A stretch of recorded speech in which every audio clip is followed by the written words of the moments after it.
आवाज नहीं आ रही? अभी आ जाएंगे। हाँ, संदीप पाठक जी, आतिशी जी, दीपक बाबरिया जी, सौरभ भारद्वाज जी, अरविंदर सिंह लवली जी और यहाँ पर उपस्थित सभी पत्रकार साथियों, नमस्कार। पिछले कुछ समय से इंडिया गठबंधन के विभिन्न राजनीतिक दलों के साथ में लोकसभा के सीट शेयरिंग को लेकर चर्चा चलते रही और आपको इस बात की जानकारी है कि 2 दिन पहले ही समाजवादी पार्टी के साथ भारतीय राष्ट्रीय कांग्रेस पार्टी का सीट शेयरिंग को लेकर समझौता हुआ। उसकी घोषणा लखनऊ से हुई। समाजवादी पार्टी को 1 सीट लोकसभा की खजुराहो ये मध्य प्रदेश में देने का भी ऐलान लखनऊ से किया गया। पिछले दिनों में आम आदमी पार्टी के साथ लंबी चर्चा हुई और चर्चा के उपरांत भारतीय राष्ट्रीय कांग्रेस और आम आदमी पार्टी के बीच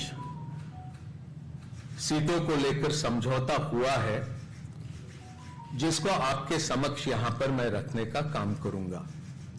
मुझे खुशी है कि 2 महत्वपूर्ण राजनीतिक दल इंडिया गठबंधन के आने वाला लोकसभा चुनाव का पूरा जिम्मा एक साथ संभालेंगे और जिस तरह की परिस्थितियां आज मुल्क में बनी है, जो चुनौतियां हमारे लोकतंत्र और हमारे संविधान के सामने बनी है, उनका मुकाबला करने के लिए इंडिया गठबंधन पूरी तरह से सशक्त तरीके से उसका मुकाबला करने के लिए तैयार है और उसी कड़ी में आम आदमी पार्टी और कांग्रेस पार्टी का सीटों को लेकर समझौता हुआ।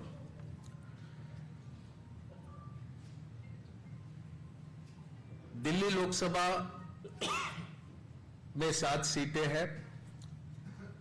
आम आदमी पार्टी 4 पे लड़ेगी। वो 4 सीटें नई दिल्ली, वेस्ट दिल्ली, साउथ दिल्ली और ईस्ट दिल्ली। कांग्रेस पार्टी 3 सीटों पर दिल्ली में चुनाव लड़ेगी, चांदनी चौक, नॉर्थ ईस्ट और नॉर्थ वेस्ट। गुजरात में 26 लोकसभा सीटें हैं, 24 पर कांग्रेस लड़ेगी, 2 सीटों पर आम आदमी पार्टी के प्रत्याशी रहेंगे। भरूच लोकसभा और भावनगर लोकसभा की ये सीटें होगी। हरियाणा में 10 लोकसभा सीटों में से 9 सीटों पर भारतीय राष्ट्रीय कांग्रेस लड़ेगी और 1 सीट जो कुरुक्षेत्र की है, वहां पर आम आदमी पार्टी के प्रत्याशी लड़ेंगे। चंडीगढ़ को लेकर लंबी चर्चा हुई, लेकिन आखिरी में यह तय किया गया कि चंडीगढ़ में भारतीय राष्ट्रीय कांग्रेस के प्रत्याशी चुनाव लड़ेंगे। गोवा में भी, खास करके दक्षिण गोवा में विस्तार से चर्चा हुई, लेकिन फिर यह तय किया गया कि गोवा की दोनों सीटें ये भारतीय राष्ट्रीय कांग्रेस पार्टी लड़ेंगी। तो संक्षेप में ये सीटों को लेकर ये जानकारी आपके समक्ष रखनी थी। ये संभव है, 2 अलग अलग राजनीतिक दल हम होने की वजह से अलग अलग चुनाव चिन्हों पर हम ये चुनाव लड़ेंगे, लेकिन हमारी जिम्मेदारी रहेगी कि दिल्ली में कांग्रेस पार्टी 3 पर प्रत्याशी रखने के बाद भी 7 पर हम किस तरह से कामयाब हो सकते हैं, उस दिशा में हमारा प्रयास रहेगा और हमारे तमाम कार्यकर्ता और नेता उस दिशा में प्रयास करेंगे।